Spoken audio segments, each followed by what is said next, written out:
Welcome to the Food Professor Podcast, presented by Caddle, Season 4, Episode 34. I'm Michael LeBlanc. And I'm the Food Professor, Sylvain Charlebois. We are back from an action-packed SIAL Food Innovation Show in Montreal with a memory card or two full of fantastic interviews. Our guests for this episode won gold in the SIAL Canada's Food and Beverage Startup Pitch Competition. Jennifer Zimmermann and Amy Bronstetter, co-founders of Epic Tofu, had 3 minutes to woo the judges with their story of innovation, perseverance, and tofu vision. And the winning tofu comes to you from the freezer. You'll hear all about that. It's got epic texture, flavor gains. They were telling us about their barbecue flavor, so that was super interesting. Triples the shelf life. And according to them, already they have replaced 250,000 meat-based meals with their tofu. So that's our special guest coming to us from SIAL. We have a lot more. Great set of interviews. We'll talk about that in a minute. I want to get your impressions of SIAL. We also, in this action-packed episode, we have Colleen Martin from Caddle back with some exclusive research on one of the singularly most important, in my mind anyway, categories and trends. Barbecue. What folks are cooking, more or less. What are they cooking their food on? Why they like cooking outside, why they don't like it, what would it take to get them to cook more. All exclusive research to the Food Professor Podcast. Yeah, no, it's great. Going back to the Epic Tofu company winning the pitch competition, they actually won the whole thing. So for people who have never been to SIAL, there are two divisions, ag tech and food and beverage, and they won the entire thing. So very dynamic. I actually really enjoyed that interview. And in fact, we have a couple of winners coming up on the show over the summer. And let's talk about SIAL. So how many SIALs is this for you? I mean, it's probably close to 24. So you've experienced this show. What was your impression of this year's show? What's your top line? Yeah, I mean, my first show was, I was just like a walker. I was just in the audience, really. And never thought that one day I would actually be on stage several times during the edition, and it was great. Honestly, it was so busy. I couldn't keep up. I felt you couldn't keep up. I mean, it was just stuff. And what was really nice is that Maëlle brought us some really interesting interviews to complement the interviews that we actually had. Yeah. I mean, this was our third year with the podcast, and the first couple of years, let's admit it, we were just fetching. We were actually going out to get interviews. This year, I covered maybe a third of the floor, maybe. I don't know about you, but I sampled once. Like I sampled one product and I was with you. Yeah. That's it. I'm not a newbie. It is my third. I thought it was a very vibrant show back in Montreal, which has got its own dynamic, a little different than being in Toronto. You still got, of course, the international component.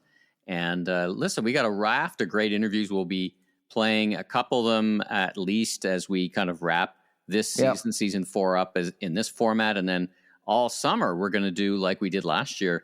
We're going to roll bonus episodes with all the interviews that we did over the course of the time. And this year, you and I probably were together for, I think, the majority of them. So it's great. We got lots of great interviews. The one you missed two great ones as you had to step out and do a bit of media. One was with the Canadian ambassador to Morocco, which was the country of honor. She was fantastic. It's just so enthusiastic. I learned a lot about Morocco as well as listeners. And then the one and only Chef Chuck Hughes popped back in, and he just jumps off the mic. I mean, he's so dynamic. And we've had him on the show before, and then we went to dinner in his great restaurant called Marge. That was a nice meal. Beautiful meal. Great date. It's a great date. So we had a great time, and he's talking about his product line, and one of which was a finalist in the innovation show itself. And but for this SIAL, it was your first time on stage. I mean, congratulations! Thank you. It's and how did it feel interacting with the SIAL public? It's a very different public. It's a mixture of different things. Yeah. It's I had an epic panel, so fantastic content, and went great. All my panelists were. Who were on your panel? Deanne Briesbaugh from the Retail Council of Canada. We had Stuart Samuel from IDG, which is an analyst, grocery analyst. We had Michael Graydon from FHCP. And by the way, we have one of his counterparts who looks after policy as one of our guests coming up for a longer form interview. What is she or what are they working on from a policy perspective? Packaging legislation comes up quite often as a bottleneck in terms of innovation for the brand. So we cover that.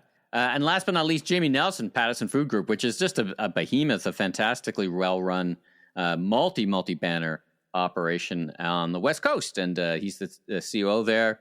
And tons of insight, and also working alongside everybody to try to figure out what does innovation look like, how they ingest innovation. Yeah. And it was interesting. He's got so many different banners. He talked about the top of the banner is the Save On Foods Group. Great SIAL. It's in Toronto next year. So yes, that's right. Back between Montreal and Toronto. So we'll look forward to that. Once again, we'll be posting interviews. Pretty much straight until season 5 in September. So get ready for that. All right, well, let's jump into the news.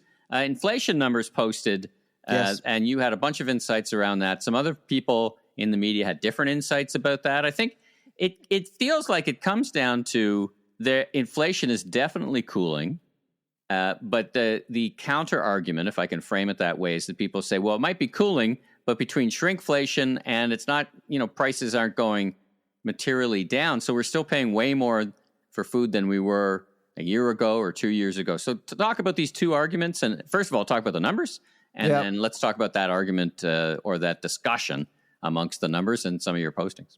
Yeah, I don't know if you saw my written comment today that I released, and I actually did a couple of interviews about this today. The title of the of my op-ed today was food prices are dropping and no one seems to care, basically, because the focus is always on inflation being a bad thing, being a hurtful thing. And there's a lot of emotions, lots of hate even with food inflation.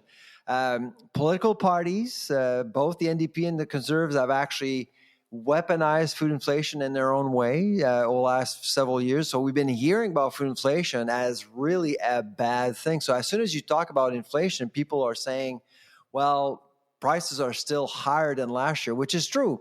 At 1.4%, it's year to year, it's 1.4% higher than last year. Absolutely. But when you start digging into the data, month to month changes, you get a totally different story. So from February to March, there's a minus 0.3%. And again, in April, we got a minus 0.3%, which actually confirms what we knew as a lab, because we actually look at some of the prices out there, and that's exactly what we saw. And I can tell you right now, for the month of May, we're likely going to be the same. We're going to see the same scenario, so I thought it was important to at least acknowledge that prices have actually stabilized.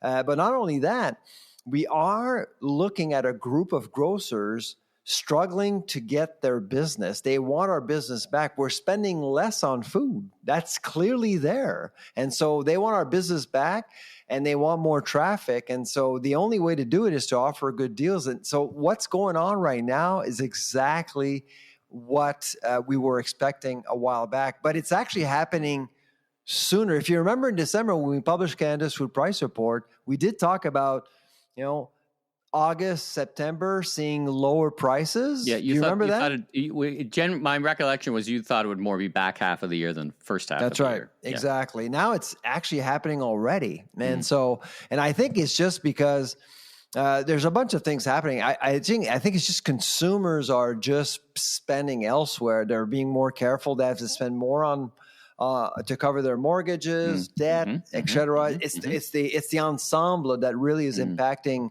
a consumer's ability to spend more at the grocery store. So people are feeling frustrated, they're feeling angry, and I feel that media is feeding to that crowd. They just want to say it's not cool to say that things are getting better. They just want to say, well, if inflation is at 1.4%, we don't want to talk about positive things. But and today I actually tweeted my text on X. And Diane Brisebois was one of the first to retweet my message, because that's the kind of message I think we need. It's a positive one, and it shows that markets are working. Markets are working. We don't need any sort of social groups to influence market conditions that would actually channel hatred towards someone or some companies. And I know that you know what I'm talking about here. How does, and I think I've asked you this question before, and maybe this is kind of a data analysis question, but I mean, one of the objections, and it's not, I think there's some validity to it, is the whole shrinkflation and the different packaging that I see. I mean, I see it when I buy a box of pasta that costs the same, but there's materially, there's less in it. It was 450 grams and now it's 434. So how does that factor into your model as you see things? Because you are getting less for the same amount of money, which is kind of inflationary in one regard. How does that factor into your modeling? Well, I mean, last year was a big year for shrinkflation. This year, not so much, because we're past that cycle.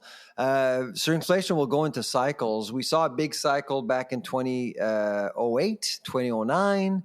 It's the same thing with Ukraine and last year. And so we're not seeing any cases. In fact, today I was looking at olive oil prices, and we are expecting some shrinkflation cases in olive oil, but we haven't seen any yet. There's lots of noise in the media about about olive oil crisis, that they had a bad harvest in Greece and in Spain. I mean, we've talked about that before on the show. So and Portugal, so it must be coming, because we see this climate impact. Olive oil has gone up 26% since January 1st. 26%. So people are definitely paying more, and there doesn't seem to be that I don't know, the climate kind of goes up, down, or sideways, but it seems to be going sideways on a lot of people. It just went sideways apparently in BC. They lost a ton of their harvest. With olive oil, I mean, we were expecting, and that's why, I mean, today I was talking to some reporters and say, well, Sylvain, I mean, prices may be dropping according to StatScan, but I'm looking at the price of beef. Well, of course, don't look at the price of beef, because beef is going up in price. Same for olive oil. Those two stories are about climate change, droughts. Coffee as well. Coffee as well, absolutely. And cocoa. I mean, those are things you want to be careful. It's not like everything is dropping. I did post a list of ingredients, a list of products that are cheaper compared to March, and there's probably 60 items there. But not all of them are cheaper. Of course, some of them are more expensive. The meat counter, dairy proteins, again, you're in dairy, eggs, meat, you're seeing really some prices being stubborn a little bit. Olive oil, same story. So if you're careful, you can do fine, but you got to be careful out there. Okay. Well, listen, let's take a quick break from the news. We just got into it. We'll get back into it. I want to hear what our exclusive survey you just got me curious about how people are switching different proteins, what they're doing on the barbecue season. So let's hear from Colleen Martin from Caddle and our latest research. Colleen, welcome back for your regular monthly visit. So great to have you back on the mic. How are you? Hello. I'm fabulous. Thanks for having me again. Back with your regular now feature. We did some exclusive research on a topic that's near and dear to my heart, barbecue. And we thought, hey, we're just past the long weekend in many places around the country, and people are starting to turn the barbecues on. And for this conversation, I feel like a chaperone. So I'm with the queen of data, with the king of the grill. And did you guys know this about me? So when I started my career at a company called Fiesta Barbecues, and I did all sorts of things there, including master barbecue assembler. So I called on Home Depot for 3 years and traveled store to store and assembled barbecues. So this is also very near and dear. Near and dear. Well, fantastic. Well, kick us off. Tell us, like I said, we wanted to know from a number of, the sample results, what is it? Over 9,000 people. So these are great sample size across the country, right? Kind of equalized or normalized to represent the population. It is Canadian representative. That's the number of barbecues that Michael has in his backyard. I wish. Tell us what we found out and take us through the survey. Absolutely. We ran 2 surveys last week, May 10 and 11, and the sample size was around 9,000 for each. We were just probing on behaviors and preferences, and we also dabbled in has the inflation really affected what you're barbecuing? And we found out some interesting data on that. So we first wanted to understand how many Canadians have barbecues, and around 3/4, about 72%, have some kind of barbecue at their home. That's more than I expected, to be honest. Did you? I thought it was low. I thought it was low. Oh. Yeah. Well, it's kind of hard to have them in a condo, so I'm kind of with Sylvain there, because you think about urban settings, and it's a little hard to have in condo or retirement homes or any. I don't know, I just thought a percentage of the population would get knocked out of contention there, but that's interesting. Yes, and we asked, the most important question, like how often do you use it? So we're looking at frequency, and based on the summer months, we asked how often do you plan to use your barbecue, and the majority of people cook multiple times a week. And about 42% of people multiple times a week. So if you have a barbecue, you're pretty committed to it. I think once you tend to get the bug that Michael has, you enjoy the flavor, you enjoy the versatility, you enjoy how it removes the heat from your home in the summer months. You want to befriend your neighbors with the smell. Exactly. There is really nothing better. Cooked outside. Everything tastes better cooked outside. Oh, yeah. We asked then, what type of barbecue or outdoor cooking equipment do you have? And the majority of Canadians, not surprisingly, 87% own a gas or propane grill. It was interesting to me how things that I take kind of for granted, like a pellet smoker, pizza ovens have been on the rise, are really small. Like it's less than 5%. So I think Mike, I was expecting higher percentages for both pizza oven at 4.4% and pellet smoker at 7.9%. I was expecting higher percentages just because you go into a store and you see smokers everywhere. Yeah. I guess that's a two-sided coin, right, Colleen? On the one hand, we wish there were more. On the other hand, there's great opportunity to grow the category, which everybody looks for. Right? Indeed. It's not a saturated category. Yeah. Indeed, yeah. This reflects very accurately the penetration of the assortment mix in store. 87%, the majority of those 87%, they used to be around 80-20 propane to gas when I was in the business and when I was at Home Depot buying those categories.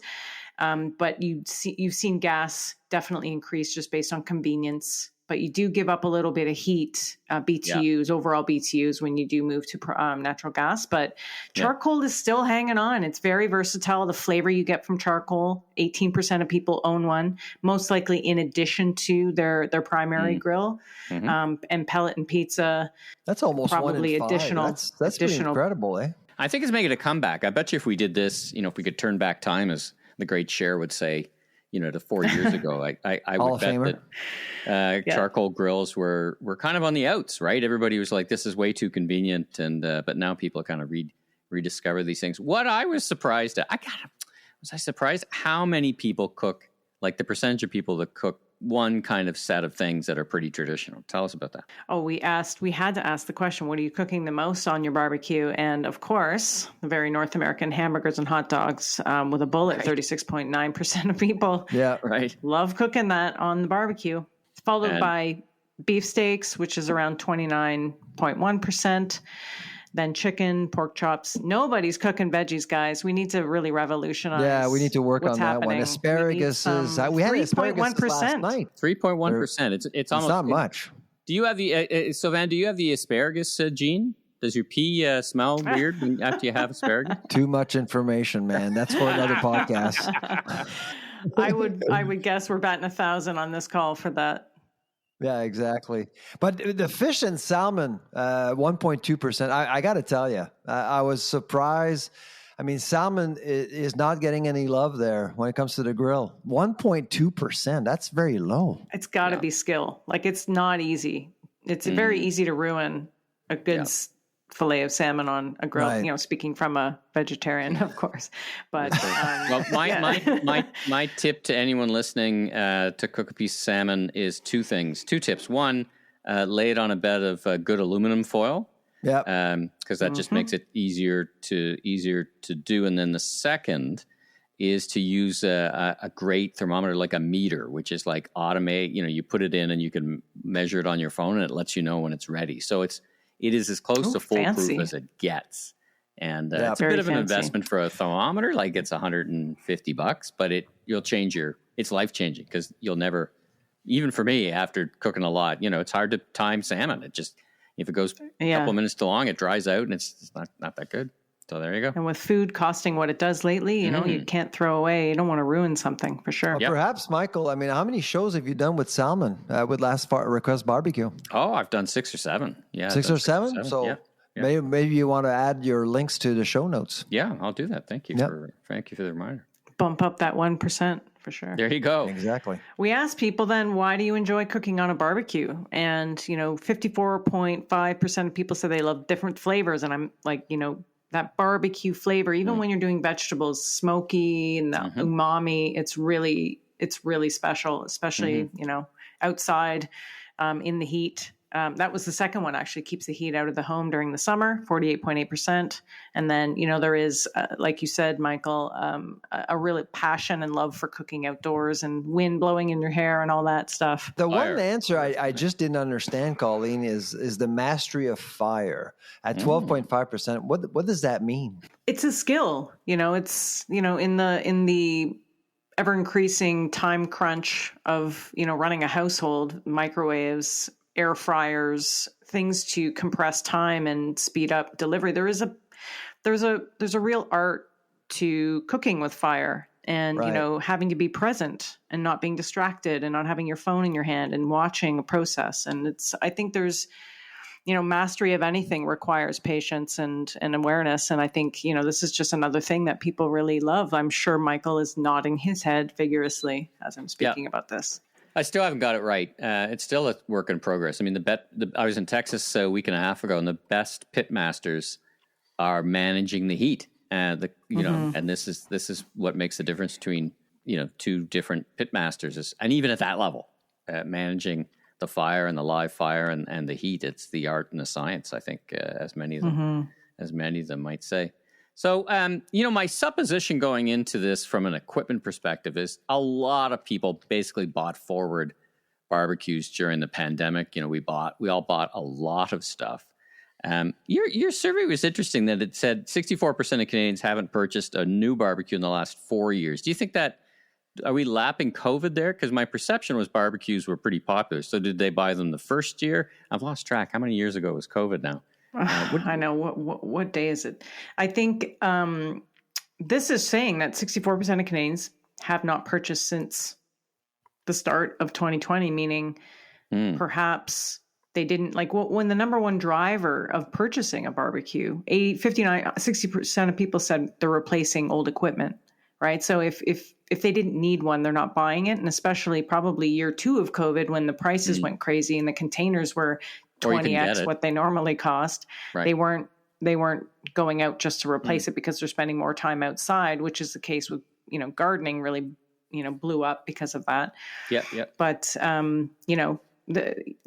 I think the supplementary appliances that we talked about, pellet stoves and pizza ovens and charcoal, I think the number 2 reason why they wanted to buy, what was the motivation was to try new cooking methods. Right. 25% of people. So that's addressing, maybe those supplementary appliances were the thing 36% have purchased in the last 4 years. And perhaps it was in those categories. Now, Sylvain, this result caught your eye specifically that and this was a question we thought about, has the cost of food changed what you cook on the barbecue? What did we learn? 54% of Canadians have changed their barbecue cooking preferences due to inflation. Wow.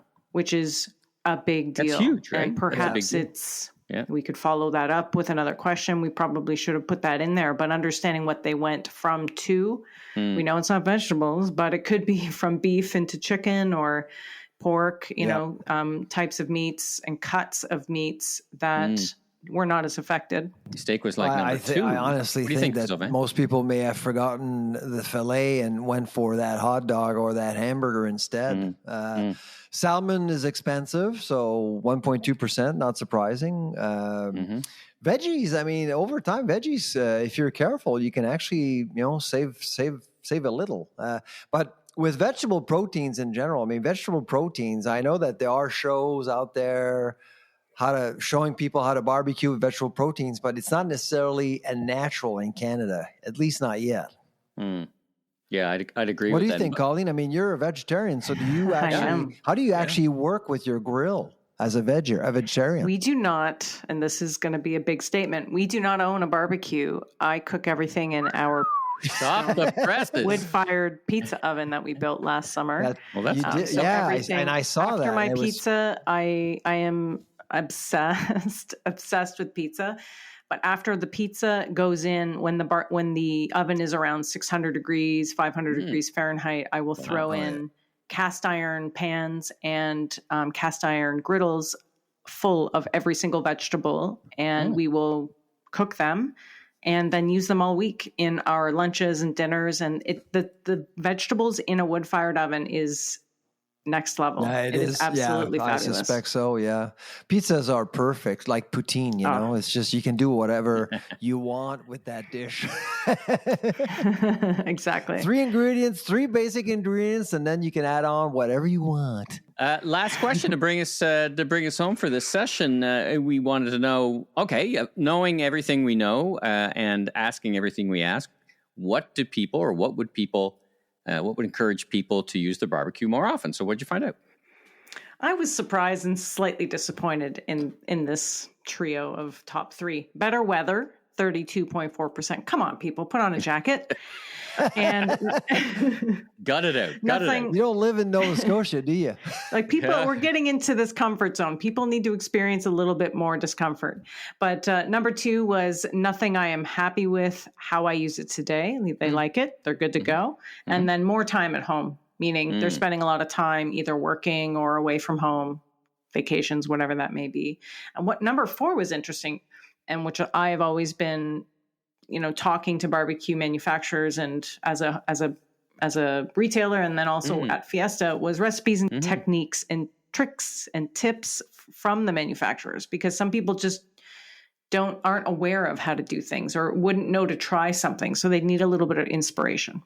I found that super interesting because, Sylvain, in the days of who's credible, it's interesting that the brands still retain credibility, because farther down the list, into the 12s and 7s and 8s were, food brands and TikTok Instagrammers, people like myself who make food shows. But number 1 was people were turning to the brands who make the product. So I thought that was super interesting, right? Yeah, it is. I mean, there's lots of brands out there encouraging people to feel more confident with the grill, including yours, Michael.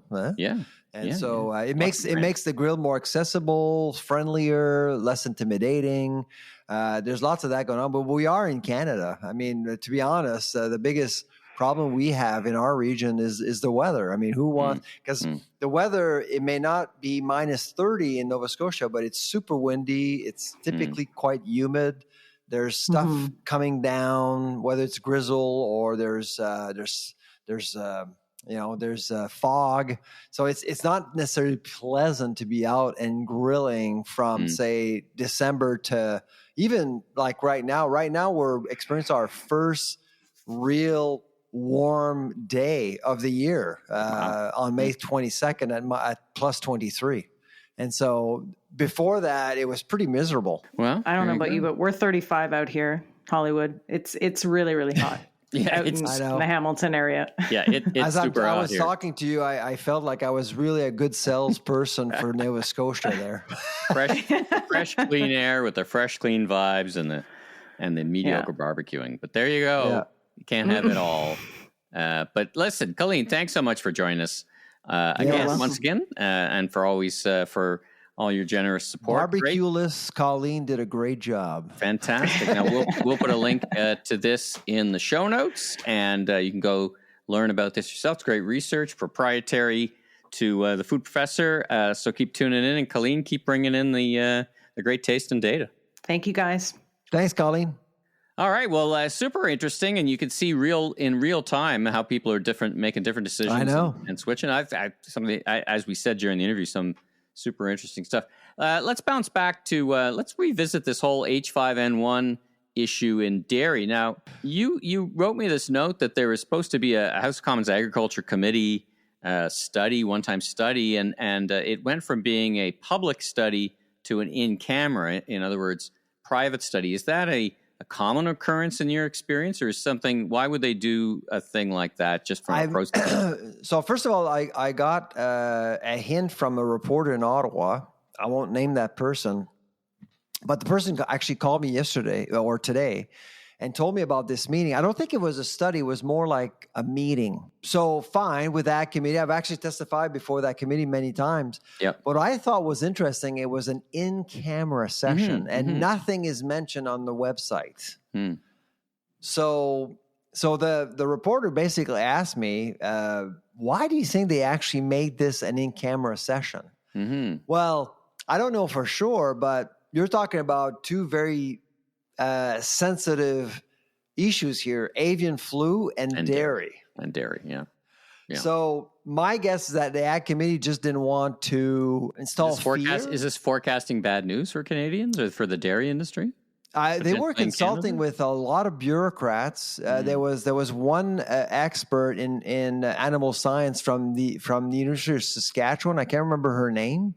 But it was mainly bureaucrats showing up. So I think it was a bit of an emergency meeting, but also they wanted to get to the facts and see what else Canada should be doing about this avian flu. Because, I mean, the sacred cow of Canada, no pun, is dairy. And so you want to protect that herd as much as possible. And the data is showing that older cows do get the disease, but no cows have actually been have died as a result of the avian flu. But the problem is perception. As soon as you get something like this into your own backyard, what's going to happen to demand? And our consumers going to start retreating? Are they going to stop buying? And so that's certainly the big concern that I think that the dairy sector has right now. And they just didn't want to increase any chances of panic or consumer reaction of some sort. That would be my guess. And frankly, and I think you probably would agree with that, Michael. When it comes to risk communication nowadays, especially in 2024, you want to be ahead of the game. If this guy, let's say that something comes out of that meeting and someone leaks some information whatsoever, and frankly, based on what I'm reading about what's going on in the U.S., I actually think that the Americans are handling this situation pretty well, and they're testing and. Consumers in Canada shouldn't fear this at all. I mean, I don't think there are significant risks here. Right. But at the same time, as a risk regulator, as a food safety risk regulator, you want to be out there. You want to communicate to Canadians what exactly you're doing, including testifying before a committee, talking about sharing information about what's going on. That would be my take on this, but I don't know. Hopefully, are you reassured by all this? No. Maybe we should file our first Freedom of Information Act application to find out what went on in camera, because it's all recorded. It's all recorded, and it would actually be. We're paying for it. It's all recorded. It's our tax dollars at work. So, but I did get confirmation that dairy farmers of Canada did not testify. All right. Yeah. Speaking of dairy, one of our interviews was with a gentleman.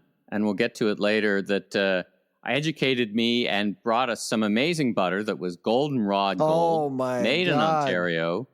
Shout out to St. Bridges. I forgot how yellow looked. He opened the package, and I'm like, holy jumping. And he educated me on the Jersey versus the Holstein. And so anyways, fascinating stuff. We'll get that later. But we love dairy and talking about dairy, and They love us when we talk about it. Don't tell the dairy farmer that the Jersey's better, by the way. You do not want to do that. I had some on Uncle Bob's popcorn, by the way, this past weekend. Oh my God. The white bespoke popcorn with the golden butter, it brought me back to my childhood. A good mixture, yeah, I'm sure. It was fantastic. Let's talk about Loblaws for a sec. It's not like we don't talk about them or you don't talk about them one way or the other, but there's a fairly material development last week with them agreeing to come on board to the code of conduct if, I think I can fairly say if and only if everyone does. I mean, that was the caveat. But that was it's the same condition for Empire and Metro, to be honest. They were saying the same. They're saying the same thing. Yeah. So, they kind of swung from we're not liking it to, whatever happened, we can sign on assuming everybody's going to play by the same rules, I guess, basically, if I paraphrase. Now, I saw their CFO Dufresne on BNN, and he was asked not a question really about the code, but about all this stuff that's circulating around the brand and where Did you watch the video? I did. I've seen him he's been on BNN before. I thought it was great. Yeah, I thought he's clear. You know, he's a very polished and very sophisticated. But for the CFO to come on BNN, it's kind of interesting though. Like most of the time on BNN, you'll hear from the CEO, not the CFO. So I think that per bank is that really varies because Canadian Tire does the same thing. It's typically their CFO. Like it does vary on that channel, but you're right. You see a real mix. I would say you see a real mix, right? I mean, based on issues that Richard was asked to address, typically you would see the CEO. I mean, it's about public image, it wasn't just about numbers here. Yeah. You get to the CEO because financial results were out on May 1st. So it wasn't, the CFO wasn't out like Canadian Tire. CFO was actually on BNN, went to talk about financial results. Richard was not there to talk about financial results. He did talk about the financial performance of the company. Yeah. But he did talk about a lot of really sensitive issues here. And speaking of financial performance, they've been lighting it up from a stock market perspective, and they've done very well. So, in the past this month. afternoon, I actually looked at the stock market, and since the start of the alleged boycott, Galen Weston is $961 million richer, almost $1 billion now. So if you actually consider his stocks in Loblaw and his stocks in George Weston, that is, I've always said it, and people can boycott whoever they want. Of course, free country. At the end of the day, I've always believed that the boycott towards one major employer, one major company will hurt a lot of people except the intended target. And achieve a lot of things, but not the intended, whatever the intended. So I'm hoping that this silliness will end, but we just heard today that the boycott will be extended, and this group will continue to make noise. Too much fun getting together. It's unfortunate. So I'd love to, as a teacher, as a professor, I'd love to sit down with the members of this group and explain to them what they're actually doing and what are the implications. And I mean, last week, the one thing they did right is that they did support the code of conduct. So at least they actually did celebrate the fact that Loblaw has endorsed the code of conduct. So at least there are signs that they want to learn a little bit. Yeah. But I don't know. Summer of discontent, perhaps, when it comes to Summer of discontent. That's right. Well, then from positive to positive, let's talk about these two amazing entrepreneurs behind Epic Tofu. Now, first, we're going to hear a few words from our presenting sponsor, and then you're going to meet in person. And it was the end of a long week for them, but they brought it. It was a great interview. But let's first hear from our presenting sponsor, Caddle. Ever feel like the world of ratings and reviews needed a superhero? Well, enter Caddle, the caped crusader with Canada's largest, most diverse, and daily active consumer panels. That's right, Caddle is not your average podcast sponsor. So why choose Caddle? Because Caddle excels in consumer insights from your consumer while also blazing trails in the realm of ratings and reviews, pioneering the future landscape of user-generated content. Beyond the valuable syndicated receipt data, they stand as unparalleled collector of reviews at scale, irrespective of category or price point. A testament to their impact, partnerships with giants like Walmart, Canadian Tire, and more. Visit AskCaddle.com now for an exclusive The Food Professor podcast listener discount on your first review or research campaign today. That's AskCaddle.com. So we're back at SIAL 2024 in Montreal, and we have some more guests. Epic guests. We are finishing with an epic interview of 3 fantastic days. With more hardware. It's just amazing. More hardware. More award-winning product. Exactly. So we have in our studio Jennifer Zimmermann, co-founder of Epic Tofu. Welcome, Jennifer. You. And also Amy Bronstetter, also co-founder of Epic Tofu. Welcome. Thank you for having us. And we heard through the grapevine that you won an award. of some sort yesterday. It was pretty exciting. We did. It was very exciting. Yeah. Lots of people showed up. Yeah. So tell us about the competition. So you actually won the food and beverage division and the overall prize of the pitch competition, right? So tell us about your experience. Competition experience or life experience? Well, life experience isn't a bad place to start, but very quickly we'll get to the experience. So how did you two get into this, and where did you start? What have you always been into food? That kind of stuff. Tell us about yourselves. So Jennifer and I met in a mommy group 9 years ago. We had little babies, and we both had existing careers. I was actually in the fashion industry for the better part of 15 years, and Jennifer was a consultant, branding and marketing specialist. And we just thought, we'll joke around all the time. We'll start a company together. And then you decided to start a company when? Okay, so let me go back in time here. Because it's like everything happened all at once, which probably felt that way. It was a bit of a blur, yeah. So we oh my God, Jen, you take over. And this is what we do. We throw it back and forth at each other. That's a team. That's a true partnership. Fantastic. It's all good fun and games until you actually make it a reality. So the pandemic hit, and Amy and I were both ready to make a switch. Mm-hmm. We do not come from a food background. We said, you know what? Never a good time to quit your day job, but I guess now is as good a time as any. Mm-hmm. So we started our company, Epic Tofu, and really our vision was to create a business that did more good than harm for the planet. And we really wanted to do something that could be made locally here.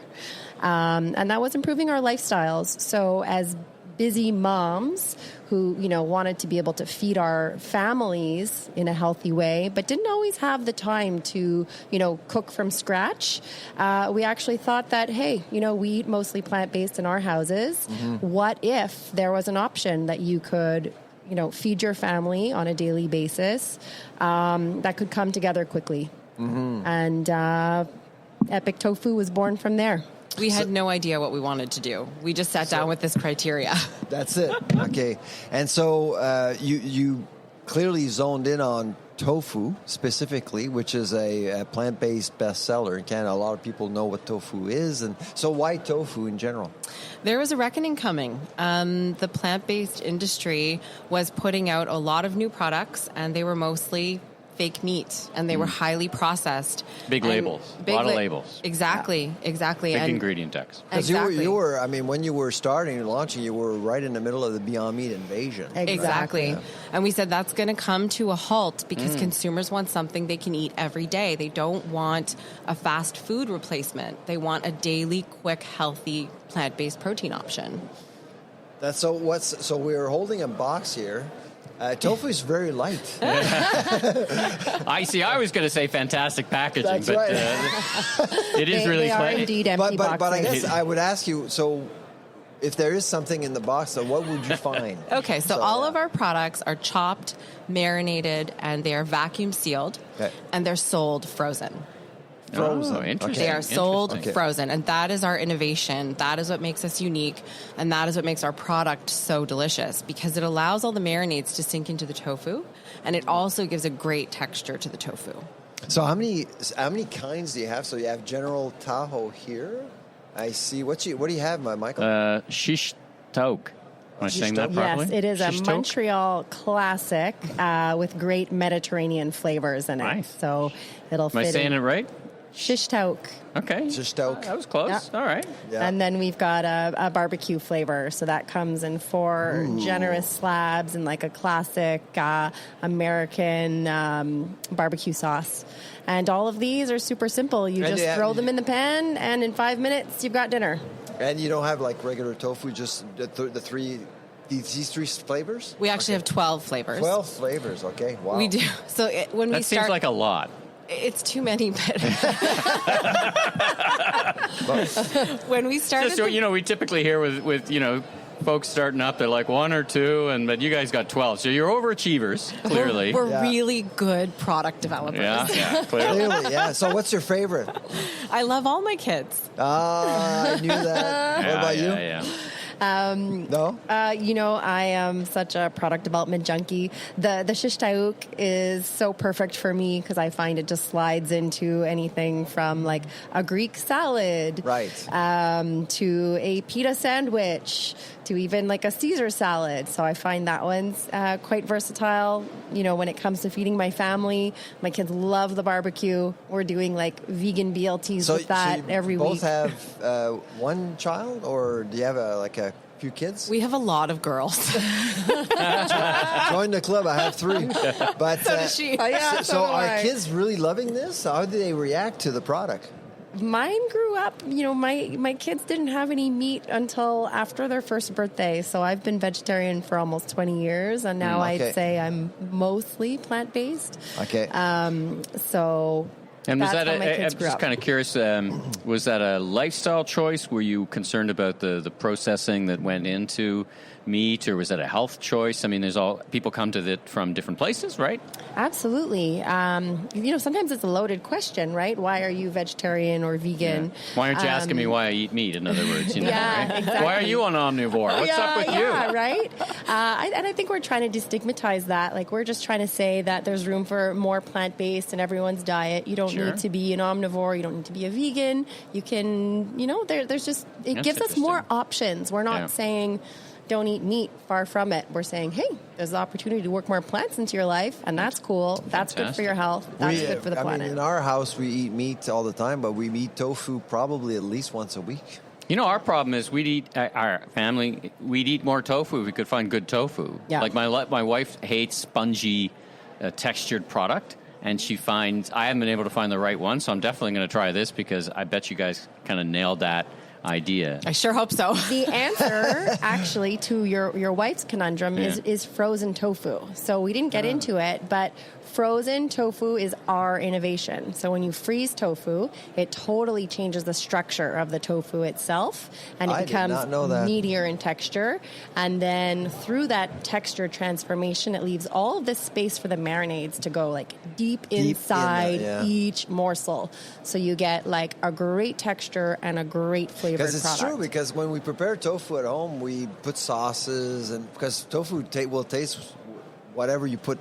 It's a good vector. I think the scientists would call it a good vector. When you prepare for dinner or whatever, it is. You can feel that the flavor is kind of not done. The work of the flavor is not done yet. Exactly. But with the marinated, like the lengthy marination, if you will, it probably makes the tofu taste really, really good. Well, we've done some cool experiments. So if we take our exact same recipes, our marinade recipes, and we take tofu from the fridge and we marinate it for 4 days, let's say, like a really, really long time. And if we do the same thing with tofu that's come from the freezer, you will see a huge difference visually in the tofu. The marinade goes all the way through the cube if it comes from the freezer. On the fridge, still mostly on the surface. So I got a question for the two of you. So, we talk to people who've spent their entire lives in the food business. We talk to other people who are new to the food business, and it's really interesting when I talk to innovators, because some people come to a business that's complicated like ours with such a fresh set of eyes that they're almost not held back by whatever paradigms have been holding them back. They've been in an industry for a while. Is that how you feel like you guys approach your innovation process? Listen, we don't know anything about this. We're going to go learn a lot, and there's a need, and we're going to go fill it. We don't know how hard it is. Maybe you guys do now. No. There is a benefit to being an outsider to any industry. Like you said, that fresh perspective. Before we jumped into it, we did hire a consultant who told us all of the reasons not to do this. Why it won't work. All the reasons why it won't work. You know what? Are you serious? But he was right. All of the difficulties that he said we were going to encounter in this industry, each and every one of them was true. Yep. But we weren't deterred. Right. I think we were tired of hearing that's going to be really hard, and we just said everything's hard. Everything we're having is hard. Everything's hard, right? Everything's hard. It's so interesting because I love you've got the Clayton Christensen innovator's dilemma, folks, where innovative companies have a hard time innovating because they've succeeded and they're hard to get past it. Yeah. And then again, you folks sound like you come to it from a different place. Now, just before off mic, you were saying you're exhausted, you're tired. It's day 3. You guys have been on probably speed dial kind of talking for 3 days. The climax was obviously How's yesterday. it been? Yeah, how's it been? Like, is the show been good for you? I mean, obviously it's been great for you because you won an award, but, one thing to win an award, it's another thing. You're here to do probably business. Introduce yourself to some folks and do some business. How's that been? In my career in fashion, I never had so many buyers come to me. And we really did meet everyone this week. It was really validating that we have a product that buyers are looking for. And I'm talking about buyers for large, retail chains. Sure. The energy has been amazing. The pitch competition, of course, is so nerve-wracking. We're up at 4 o'clock in the morning, pacing in our rooms and practicing. Were you surprised to win? Because you won the whole thing. We're really hard on ourselves, and I'm also very competitive. True story. So That's a good thing in business. That's why I picked her. But we had some really, really awesome competition, which is really nice to see too. So, we were surprised. But we feel very validated, and we do think we earned it. Yeah, that's great. Are you motivated to enter other competitions in the future? I mean, everyone tells us to go to Dragon's Den. It might be in our horizon. We'll find out. Yeah. Who knows? Actually, a couple of many companies on our podcast have been to Dragon's Den. Yep. And some go just for the publicity. Right? You guys know the drill, right? Some go for the money, some go for the publicity. It's not a bad thing to do.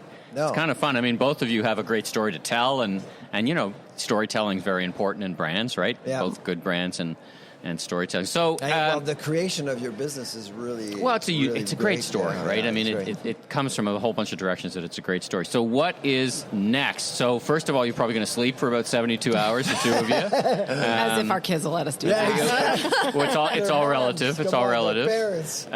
So, what's next? Have you made enough connections? Like, have you got a broker? And I just want to take the practical stuff. Now, you got to take it to market. Absolutely. So, I mean, we're here to put it all out there. So, we've found some success, at least in Quebec. It's our hometown. Yeah. Well, Montreal's our hometown. Where can you find the product like right now? So right now you'll find us at Avril, Rachel Berry, Les Marchetaux, lots of independent retailers. Specialty guys. We're entering Metro as we speak. Wow! Hey, yeah. Fantastic. In fact, actually, we were talking. I was touring their DC in Terrebonne on Tuesday, and it's got frozen in it, right? It's got frozen. It's got frozen. I'm going to see your product, and they have plenty of space. Excellent. Plenty of space for you guys. That's good timing. Great. Yeah, and they can accommodate 7,000 SKUs, so lots of capacity there for sure. At least one of those 12. And Metro's a really good retailer. We are thrilled, honestly. Great. So I think that that's a great new beginning for us, and then the rest of Canada is a huge opportunity just waiting for our tofu innovation. So we are seeking to do business there. Fantastic. And I guess from your format of business, given that it's been frozen, you're mostly going to be a wholesale business. It's a hard direct-to-consumer business and a very expensive one even if you try it, right? So your success will be in really getting into wholesale distribution and Canada first, America later, the world next kind of thing. Well, you were talking about product development. You got 12 different flavors. Are you looking at other verticals? Are you looking at other types of flavors now? Are you still thinking about? We have an endless number of innovations we want to bring to the market in the snack category, in the fresh category. Our brain is full of them. We need to focus on this and get this off the ground so that consumers recognize our brand, and then we can just go crazy. That's the plan. Yeah, that's great. So you procure all your ingredients from within Quebec. The province? We do. Really? Okay, great. With small exceptions of things that are just unavailable Spices here. Or whatever. Exactly. Yeah. That's great. So the tofu's from the province, and all the major inputs are from the province. That's great. Well, awesome. It's an epic story. Where do folks go to learn more? What's the website or social media? Just share some links and stuff. I'd say on our website, epictofu.com. You'll find us there. And then our social handles are Epic Tofu Co.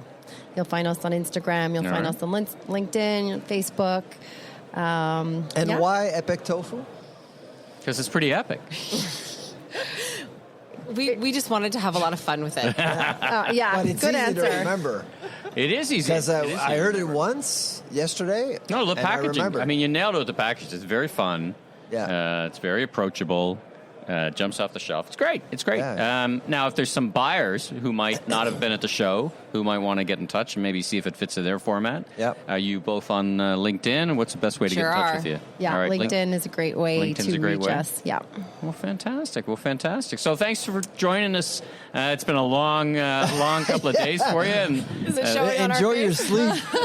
No, it doesn't actually. You two you look like you're just so excited and fresh, and you've got a great idea. You guys People live on are the loving island? Yeah, we do. Okay, so you're not too far from home. No, Okay, exactly. All right, well, fantastic. He's in Toronto. I'm in Halifax. So. Yeah, because I like to bring all the haul back. I drive up with bring some stuff back. Well, listen, thank you both for joining us on the Food Professor podcast. Real treat to meet you both. Congratulations on your success so far, and wishing you much continued success. And we'll look forward to catching you up and seeing you on the shelves of Metro and beyond. Great, thank you so much. All right, we're coming to the end of a fairly lengthy episode. Lots going on in the industry and lots going on with you and me. And I wanted to end with, we talked about this, Red Lobster, now officially dead lobster. 30 restaurants in Canada at risk. They're closing them faster, and the restaurant contents. And is there one close to you? I think there is one close to you, isn't there? Yeah, there is one close to us. I mean, it doesn't surprise you. You live in. Why don't we make an offer? Yeah. Why do we make an offer? And you know what I didn't appreciate, by the way. So they're going so fast. The equipment is already up for sale on auction sites. Like they're liquidating. They're not messing around here. You know what I didn't appreciate about Red Lobster? Do you know who owns Red Lobster? I don't know. Did you know Red Lobster is owned by the Thais? The Thai Union Group PLC, Thailand-based producer of seafood, bought Red Lobster out of private equity. And they own I did not know that. And they own 49% of it. And I think they bought them because they're like, we better buy these folks because they're a big buyer. We need a client. We need to actually make sure we have a client. Right. We're worried. And it's funny because you and I were talking to Chef Chuck Hughes Vertical about this. integration. Well, it didn't work. I mean, at the end of the day, it's tough to fight the market dynamics of the cost of. It's like anything. Like I talked to processors, while grocery, Loblaw is tough to deal with. Walmart's tough to deal with. Why don't you start your own grocery chain? Yeah, it's kind of the same thing. It's vertical integration is hard. Listen, running restaurants, running retailers. These are hard things to do. I know. We wish everybody best, but I was just saying, we went to dinner at Chuck Hughes's restaurant in the early days when I first started going there. He was serving lobster poutine, and it was just a delight. And he said I had to take it off the menu. I mean, I couldn't charge that much for it. We got little lobster popsicles, which were a delicious bite. Nice, yeah. Remember we had that as our first thing, but. Listen, it's good news. It's good news. I for think you should buy the one in Mississauga and convert it into the first last request barbecue restaurant.